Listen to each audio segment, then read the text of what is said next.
Hi, this is Andrea. And this is Fiorenza. Welcome to the Belonging Project podcast. We are so excited to have you here with us. The purpose of this podcast is to bring voices together to talk about belonging.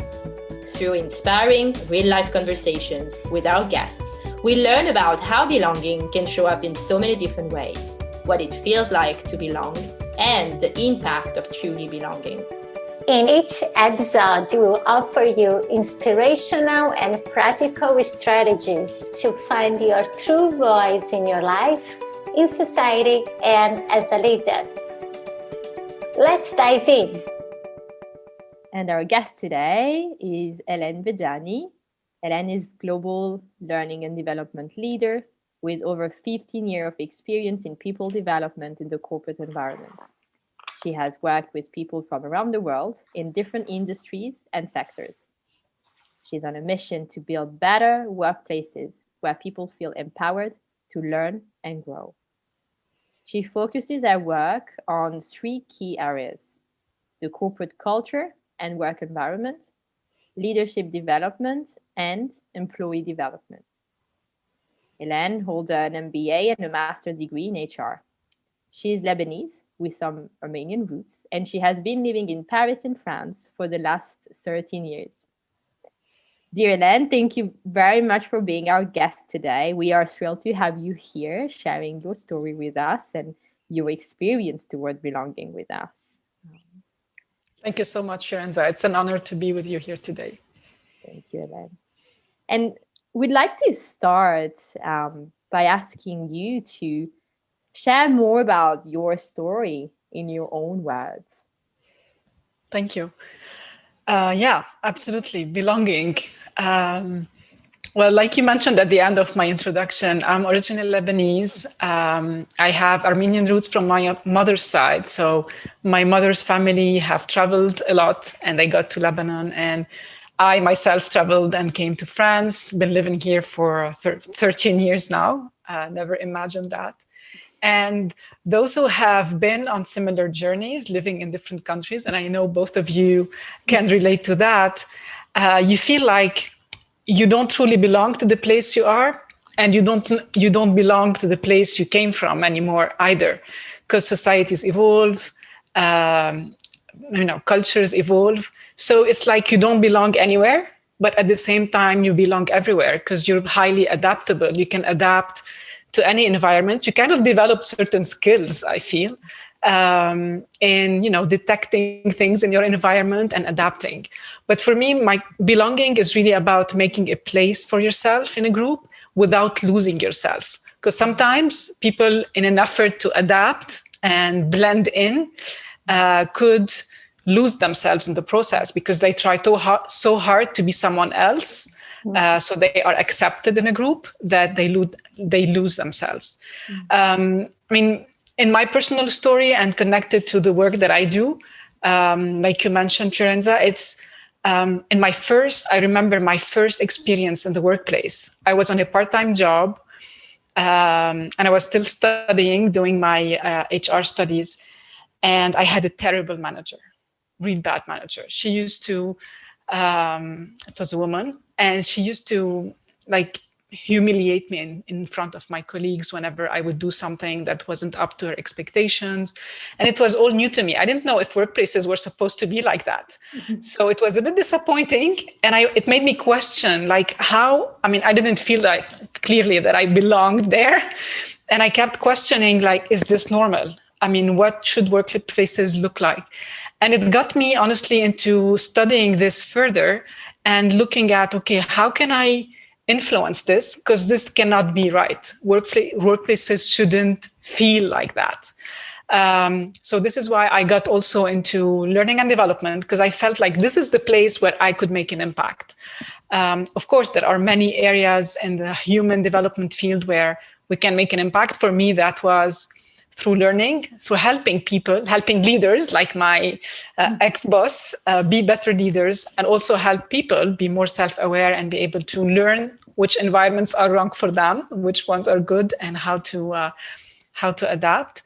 And having lived and worked with different cultures throughout the world, it's just things explode. You learn so much about yourself and about others. That's such a great mission, no? That you felt this purpose, this mission, and if you would say in this way, to bring this, not to be the voice, to create better workplace. So I'm curious, Elena, what do you see nowadays if your work or in your organization, but even in your network, what is changing? Because we are hearing a lot of, in our field, in coaches, in leadership outdoors, this awareness of such a sensitive topics like recognize emotions, humanizing the workplace. So because you were there as an internal, me and Furiosa, we have more the external view. What is changing for you nowadays? Yeah, I think the pandemic was a big, it was a big thing.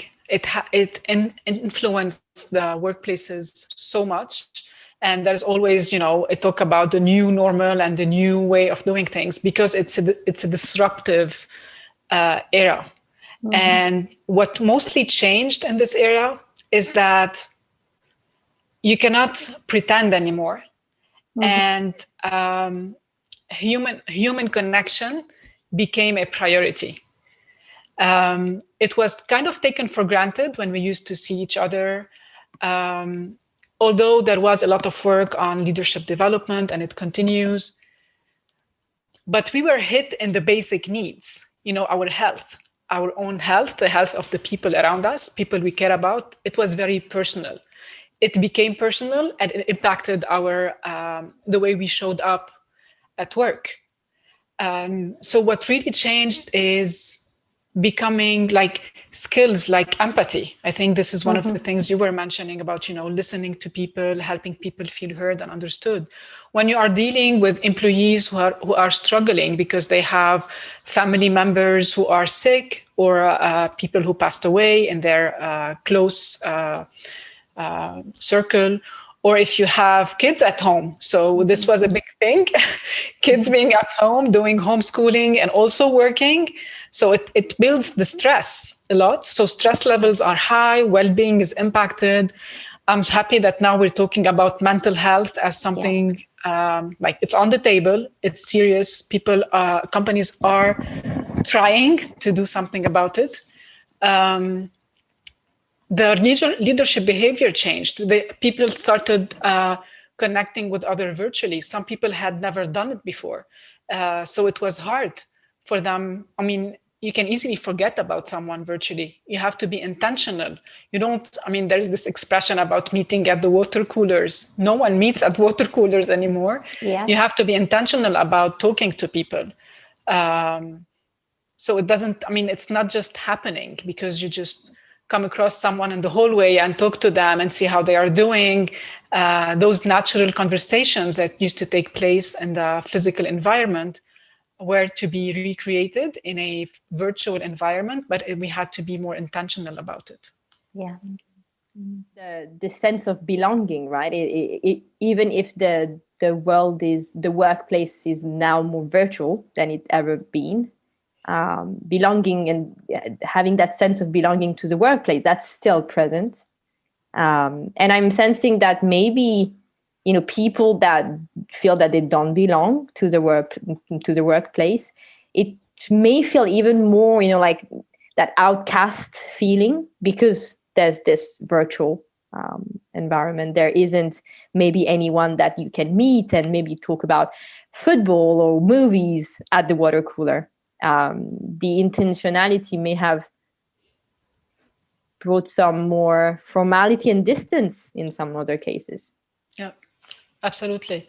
I think because of the virtual world, like I said, things had to be intentional, but we could have, lots of people started doing that, like having informal get-togethers, virtual, like coffee time or having games, having fun, just to connect virtually. For me, it was about, mostly being intentional about how we treat employees and the employee experience itself, which changed a lot. When you are virtual, yes, belonging is no longer the same. I was having a discussion with a colleague earlier. What makes you feel that you belong to a workplace? And for me, a few things stood out. One of them is the company's vision. If the company is clear on where you're heading, it can, whether you're going to an office or you're working from home, you're gonna get into the energy, this collective energy that is driven by working together towards a common purpose. And I think companies who articulate that really clearly and help people see how they contribute to the bigger vision, they impact their belonging a lot. For me, this is a huge part in driving belonging. For me, belonging is partially being part of something bigger than ourselves. Feeling that we are part of something that's bigger than ourselves, and vision provides that. Knowing as a company, where are we going, and how are we going to get there, and cascading that to every single person. How are they contributing to this bigger picture? This is one part. So, I mean, this is for me like the foundation. The sum of it all. Then you have to have the regular communications happening so that people know where we are with this vision. How are we going? How are we heading?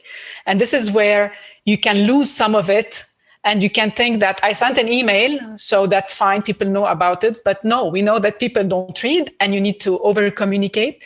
So ongoing communication, whether it's not done formally through a get together that's more fun, but you can also share regular updates through different mediums. So now people started using not just Zoom, but also offline collaborative communities like Teams or Slack. And this became more popular for a reason, because people can chat through them. They can learn a lot about each other, about what's going on in a very easy way. So communication started expanding. The communication channels started expanding, and you need to communicate a lot so that people feel that they belong to something, so they feel included as well. Okay. And there's also the inclusion at a smaller level if you go to the team, and this is where we talked about leadership impact as well, and people, what effort are they making also. So for me, it's a shared responsibility as an organization, building the vision and the purpose and helping people understand it, articulate it well. Creating the system that will allow it to happen, the communication channels in place to allow this ongoing communication to happen, and also at the leadership level, how leaders behave, how they make others feel that they belong. And at the individual level, we also have a responsibility to understand the system and to see how we can fit in. I love what you said about this responsibility as a leader, like being actually this role model. I hear other day a client saying, and not just this one, or many others saying, oh, my company is talking a lot this year or nowadays about well-being, mental health. They send a lot of emails. They have offering trainings, but at the end, we are still working, I don't know, many, many hours a day, a week.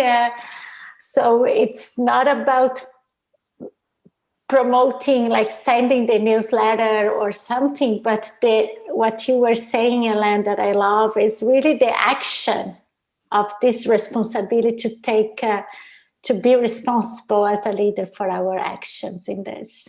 It's how we behave. It's not what we say. People will forget what you say, but they never forget how you made them feel, and they never forget what they see you do. This is what people, I mean, it's like when you think about children, for example, they don't listen to what you say. They listen to the way you act. Totally. You can tell them, don't yell, but if you're yelling, they're going to yell. So as simple as that. Yes, totally agree. Yes. And I also resonate with what you mentioned as well, Hélène, about how it's also to the individual. There's also the individual responsibility to make an effort somehow. The newsletter communication is certainly not enough anymore. And having the modeling from the leaders in the same way as parents could, model behaviors is crucial. And then also, I mean, once all this is set up and there's a structure, it boils down to the individual. Are they ready to, or are they willing to, actually, even, to make an effort and connect with intentionality? And or maybe there's already a decision, there's already a feeling that there can't be belonging sometimes. Sometimes it's a hard and uncomfortable decision. I believe that sometimes some workplaces aren't meant to be for individuals, and maybe vice versa, which takes courage to get there. But yeah, is there a willingness to do something about it? Absolutely, Fiorenza, and I'm glad you mentioned this. I was thinking about it as well. It's the cultural piece, the corporate culture piece. Companies have certain ways of doing things, and like you said, it's the behavior that leaders model. For example, it's the way people act every day, how they make decisions. This is the culture, how things get done around the place, and it also shows the real values. I'm not talking about things that are displayed on websites and whatever. I'm talking about what's really important in this company. And I mean, to your point, Andrea, for example, when we don't give people time, but then we tell them we care about your well-being, the value is performance first. It's not well-being first. So values are, values and beliefs are what drive companies. And sometimes there is a mismatch between individual values and corporate values. And this really is something that needs to be detected even in the hiring process, or even before the hiring process, when you are promoting your employer brand on a website or through your interactions, to attract the right people who share the same values as the company. And we often see lots of companies doing things that look nice because it's good for their image, but it doesn't necessarily reflect who they really are. It's different. So they attract some people, and then they get, they are surprised when people don't feel that they fit. They don't feel that they belong to a place. Or there is, at some point they are disengaged and not doing their best at work. So this cultural fit is so important.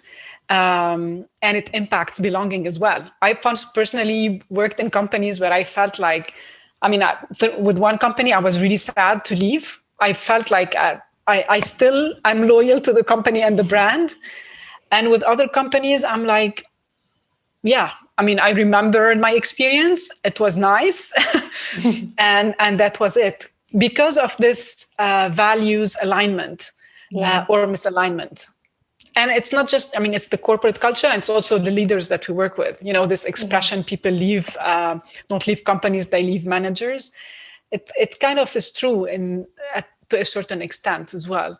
It's a relationship that you could have with your manager that influences a lot your sense of belonging to a company. Yes, and I totally agree with you, even with my clients, with that. Now it's about the self-awareness work, when they want to understand, this is the right company, this right job, or whatever. The self-reflection is start to the self-awareness, the individual self-awareness, in what is my values that make the right fit in the corporate values that create this.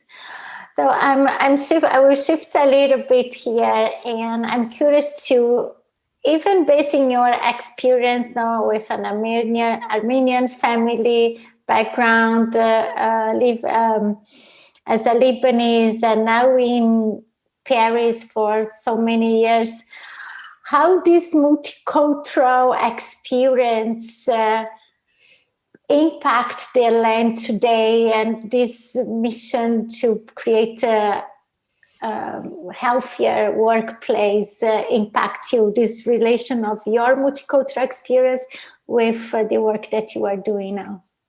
Yeah, it does impact it a lot in the sense that I've always seen myself like drawn to work with people from different cultures.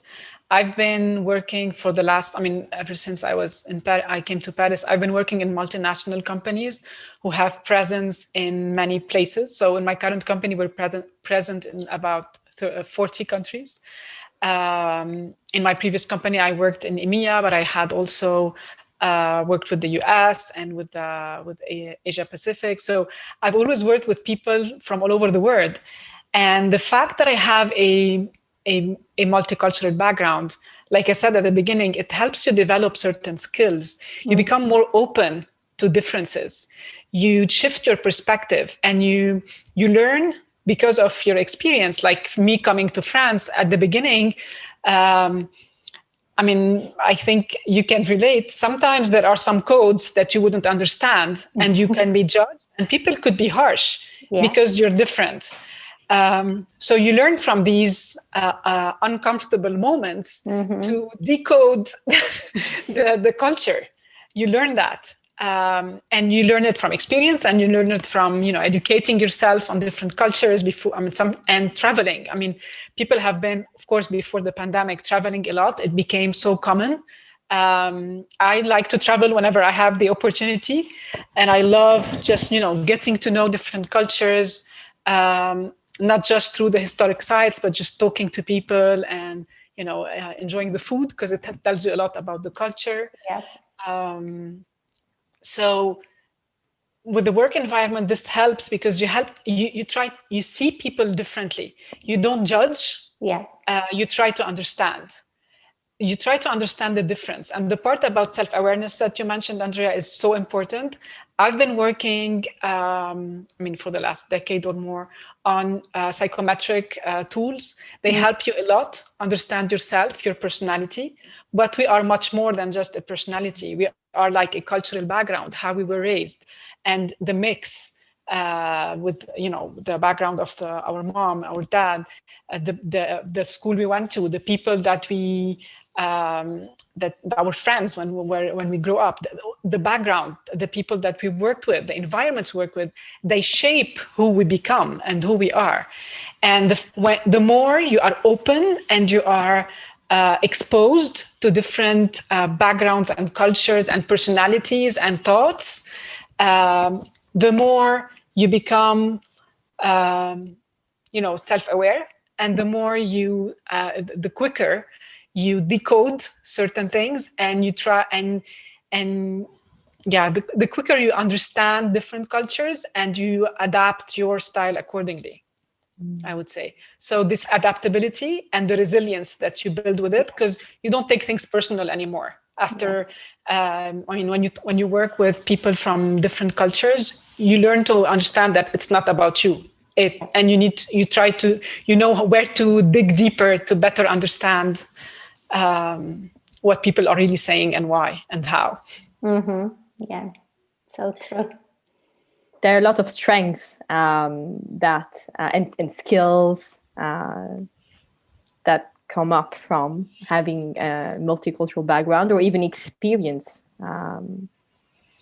And I'm thinking back of that quote that we were talking about before, from Maya Angelou, you belong nowhere and you belong anywhere. It feels that there's a turning point on each multicultural person life journey, right? Where maybe we think that we actually belong nowhere, right? Especially, for us that have been raised in multicultural families, having that sense that I don't belong anywhere. I certainly had that sense growing up in Paris, and I haven't attended international schools, right? So I just went to a normal school in my neighborhood, and there weren't necessarily a lot of multicultural families, so there wasn't someone easy to relate to or to identify with, and having those shared experience. And I think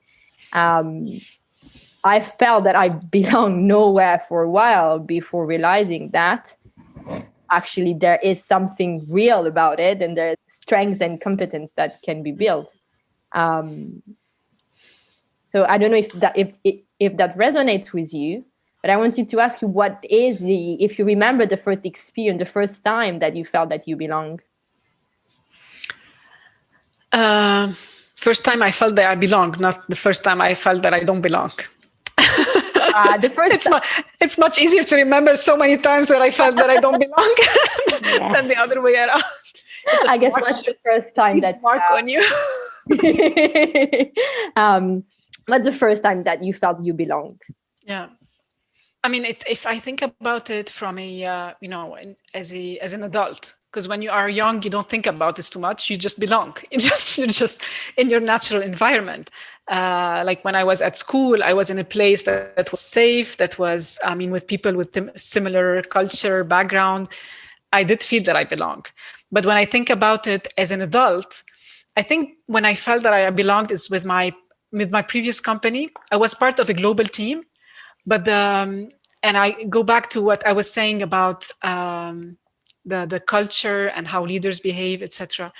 It's I had the manager who was very inclusive of the team at some point, and we were like 25 people with really different backgrounds. But I really did enjoy this, the way she tried to build the team. Her leadership was so inspiring, and she did build a team where we felt like we each bring something to the team. We're all working in learning, or talent development in general, but we had different responsibilities, different hats. Some people were more specialists in certain fields. Some had like more